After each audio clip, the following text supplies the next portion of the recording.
All phenomena, all visible things, all events, all earthly life take place between opposite forces, or opposite poles, now swinging this way and now that, so that war follows peace, and peace war, and famine follows plenty, and plenty famine, and so on. Health is the result of a balancing of opposite or antagonistic systems, chemical and otherwise. If you can see both sides of yourself, what you call your good side and your bad, then you begin to be conscious in opposites at the same time. There is a Sufi saying, "All true life is the peace and harmony of contraries. Death is due to war between them." The Greek word for righteousness has the original meaning of being upright, and so between the opposites. To be righteous, to be just, is to be balanced. The world appears out of a tension that is sometimes harmonized.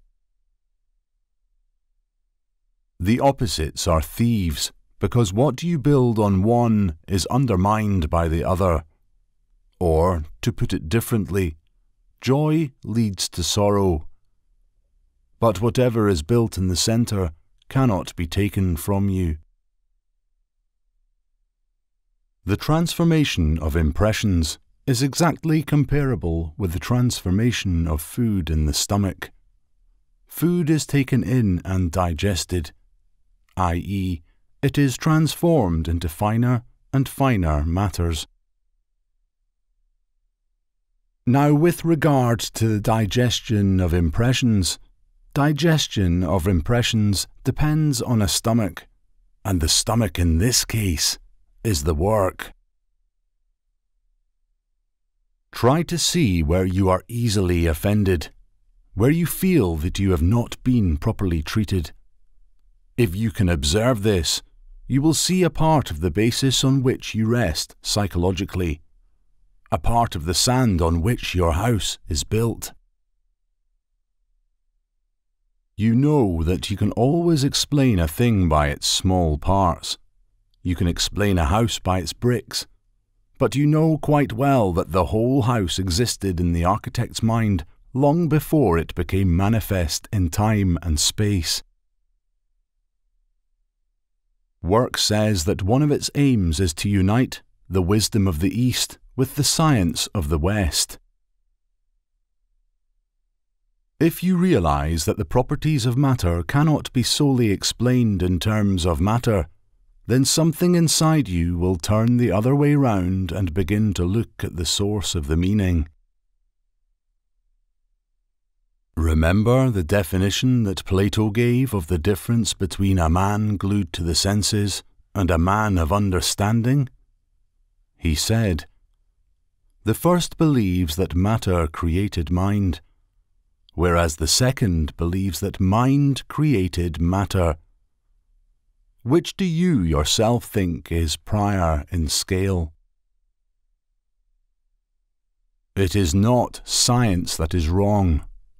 The facts of science are perfectly correct, although fluctuating. It is the interpretations of science that are wrong. Higher centers are fully developed in us and are always transmitting meaning to us, only we cannot hear them.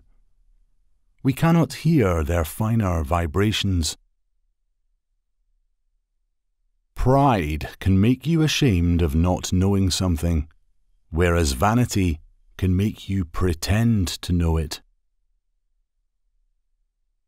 A man without proper shame, and so without proper pride, is not really suitable for the work. There is no depth in him. But vanity is always wrong, except, as it were, in very small doses.